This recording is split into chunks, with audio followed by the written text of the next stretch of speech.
پر لوگ سجدہ جا کر کرتے ہیں، ان کے حوالے سے بھی لوگوں کو تعلیمات دی ہیں، کیا فرمائیں گے اس حوالے سے؟ جو ظاہری طور پر سرکار نے فرمایا نا، وہ تو یہی ہے کہ قبروں پر سجدہ نہیں کرنا چاہیے. جی اپنا نظام ان کا یہ ہے کہ صابر صاحب کی چادر اٹھا کر اندر باتیں کرتے تھے. واہ. صابر صاحب کی جب کبھی باتیں کرنی تو چادر اٹھا کر اوپر رکھ کر نیچے باتیں کرتے رہنا. صابر صاحب کے کبھی حضور آپ جائیں تو دیکھیں کہ 4 فٹ دروازہ ہے، اور جب آپ وہاں پر داخل ہوں گے تو آپ کا سر جھکے گا. واہ ٹھیک ہے. جو ہی آپ کا سر جھکے گا تو وہ خادمین جو ہے نا ان کے پلو پکڑا ہوا ہوتا ہے چادر کا پاؤں والا حصہ، وہ اس کے سر پر رکھ دیتے ہیں. ٹھیک. اس کو سجدہ نہیں کہتے. سجدے کی کنڈیشنز یہ ہیں، شرائط یہ ہیں سجدے کی کہ آپ کے دونوں ہاتھ ایسے قبلہ کی طرف ہوں، بے شک. ناک اور یہ پیشانی لگی ہو، جی. اور دونوں پاؤں کی انگلیاں جو ہیں کم از کم 6 جو ہیں وہ بینٹ ہوں. جی بالکل ایسے ہی. گوڈے بھی نیچے لگے ہوں. ٹھیک ہے. یہ اس کے علاوہ اگر اس میں کمی پیدا ہوگی تو سجدہ ہوتا ہی نہیں. بہت اچھے. یہ کنسیپٹ پہلے نمبر پہ ختم ہوا کہ سجدے کی جو شرائط ہے ان میں ایک بھی چھوٹ گئی سجدہ نہیں ہوتا. ٹھیک ہے. دوسری بات یہ ہے کہ کچھ لوگ ادب کی خاطر، میں سرکار کے ایک دفعہ ایسا ہوا کہ خواب میں نے سرکار کے پاؤں کو چوما. سبحان اللہ. آپ صبح حاضری تھی. صبح جب ہم گئے تو میرے ذہن میں تو یہ تھا کہ اس کو حقیقت میں بدلنا چاہیے. واہ ٹھیک ہے. ایسے قطار لگی ہوئی ہے، سرکار کرسی پر سامنے ہیں، تو میں نے دیکھا تھوڑا سا، جا کر میں نے فٹافٹ پاؤں پکڑ کر چوم لیا. واہ. اور باقی لوگ دوڑ پئے مجھے دیکھ کر. جی. سرکار نے منع فرمایا. سرکار پاؤں کو بھی چومنے سے منع کرتے تھے. اللہ. یعنی اس حد تک اتحاد بین المسلمین کی سٹیج تھی نا. آپ کے ذہن میں اہل حدیث، اہل تشیع، دیوبند، بریلوی سب ان کو ایک پلیٹ فارم پر دیکھنا چاہتے تھے. یہ آپ کی ایک تعلیمات تھی. اس کے مطابق آپ، ایک آدمی ہمارا منور تھا، نے کہا جی انگوٹھے جو ہے نا وہ چومنے چاہیے یا نہیں چاہیے؟ تو چوم لیا کر، بتانا نہیں کسی کو. اللہ اکبر. وہ چوم لیا کر. کچھ چیزیں ایسی تھی مسلط کے تحت آپ کرتے تھے. لیکن ادب جب ایک لاگو ہوتا ہے نا کسی آدمی کے جسم پر یا اس کے روح پر، تو وہ آدمی جھکتا ہے. جو آدمی جھکتا نہیں ہے نا وہ بے فیض رہتا ہے. سجدے کی شرائط میں یہ سجدہ نہیں ہے. جی بالکل. سجدہ کرنا حرام ہے، اسلام میں جائز نہیں ہے. بے شک بے شک. دادا دربار وہاں پر لکھی ہوئی ہے، حدیث لکھی ہوئی ہے حضور صلی اللہ علیہ وسلم. سرکار کیسے اسے جھٹلا سکتے ہیں؟ تو اس کا مکمل جواب یہ ہے کہ سجدہ قبروں کو نہیں کرنا. بہت اچھے. سجدہ قبروں کو نہیں کرنا، سجدہ تعظیمی بھی حرام ہے. وہ بھی کہ محبت میں، تعظیم میں بھی نہیں کرنا. نماز کی تمام کنڈیشنز جو ہیں، قیام ہے، رکوع ہے، سجدہ جو ہے، وہ صرف اللہ کے لیے ہے، اس کے سوا کسی کے لیے بھی نہیں ہے. بہت اچھے.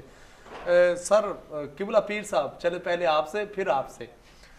جو بابا جی سرکار کی خدمت خلق ہے، آپ کی جو کاوشیں ہیں، کیسے آپ شیئر کریں گے ہمارے ساتھ؟ بسم اللہ الرحمن الرحیم. بابا جی سرکار نے فرمایا کہ میں نے اپنے لیے 3 چیزوں کو چنا ہے. جی. ایک اشاعت قرآن اور حدیث ہے،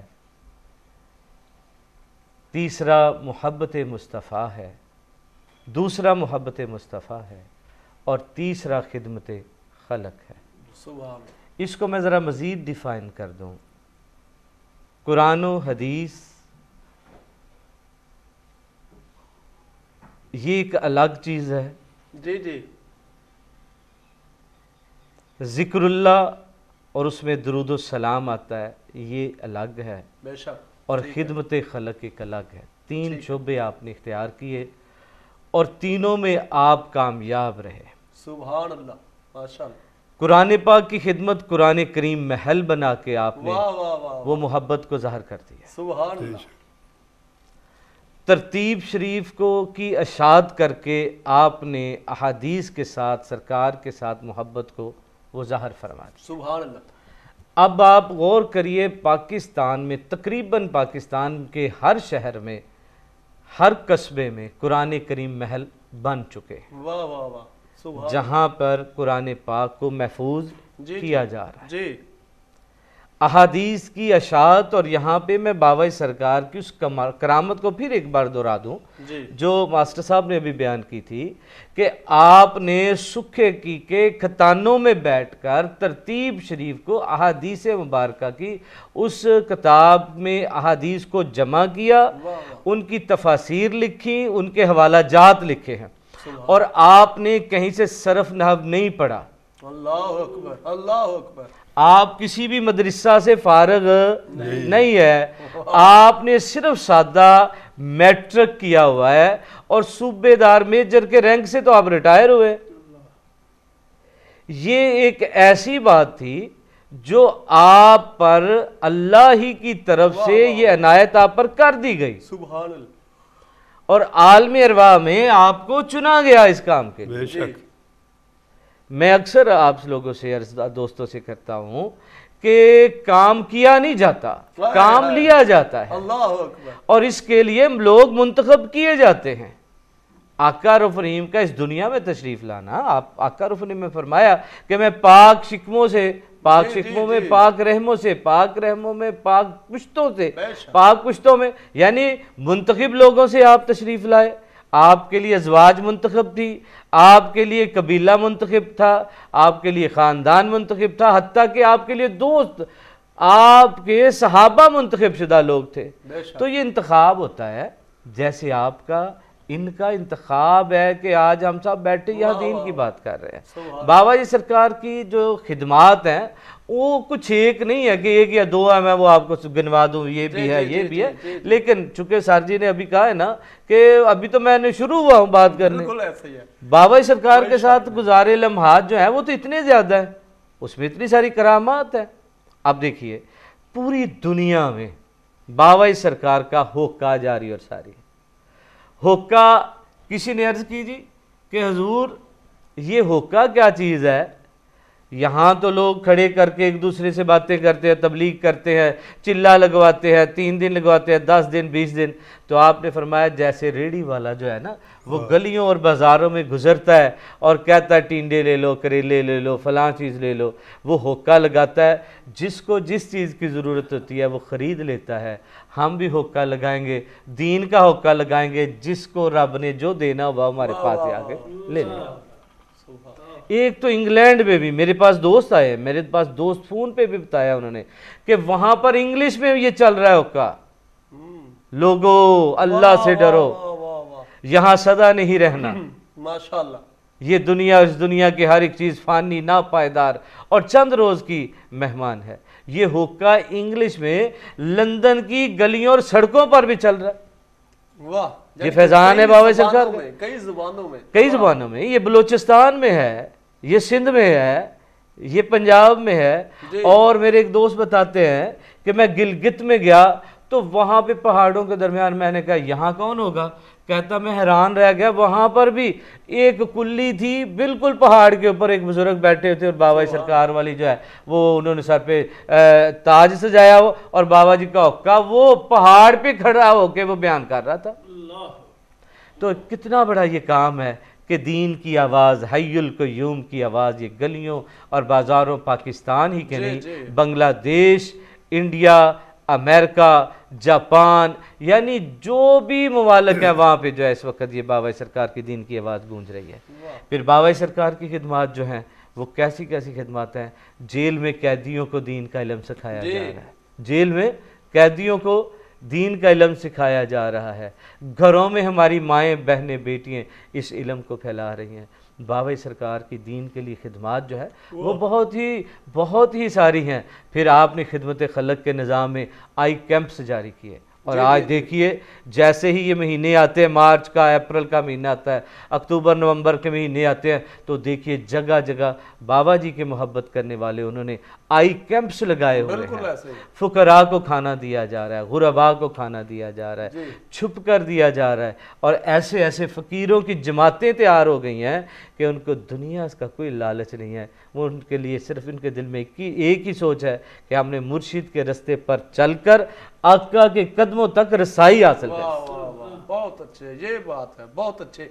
کرامات کا جو قبلہ سر اسحاق صاحب فرما رہے تھے، تو کئی دفعہ آپ ہمارے ساتھ جو آپ کے ساتھ بات ہوئی، جی جی، غالباً آپ کی سسٹر بیمار تھی تو آپ پریشان تھے، وہ بھی شیئر کریں ہمارے ساتھ، ناظرین کے ساتھ، اور ایک دو مزید پھر سر اسحاق صاحب کی جانب بڑھتے ہیں، آپ جو گفتگو آپ کی زندگی کے ریلیٹڈ کرنا چاہیں۔ جی بسم اللہ۔ میں آج بھی وہ لمحہ نہیں بھولا، میری ہمشیرہ ہے، وہ بیمار ہو گئیں، اسے ہم پہلے سانگلل میں ایک دو ہاسپٹل میں لے گئے، یہاں سے ہم پہلے بات پھر وہی میں نے جو کی ہے کہ معجزے کے عکس کو کرامت کہتے ہیں۔ جسے کرامت سمجھ نہیں نہ آئی اسے دین بھی سمجھ نہیں آئے گا، اللہ اسے نہیں سمجھ آ سکتا۔ نو الائیڈ ہاسپٹل میں ہم چلے گئے، میری ہمشیرہ بیمار تھی، 1 دن 2 دن 3 دن 4 دن 9 10 11 دن وہ میری ہمشیرہ بے ہوش رہیں۔ زووی ریکس انجیکشن اس کو لگتے تھے، صبح دوپہر شام ایک بڑا مہنگا تھا اس وقت انجیکشن جو ہے۔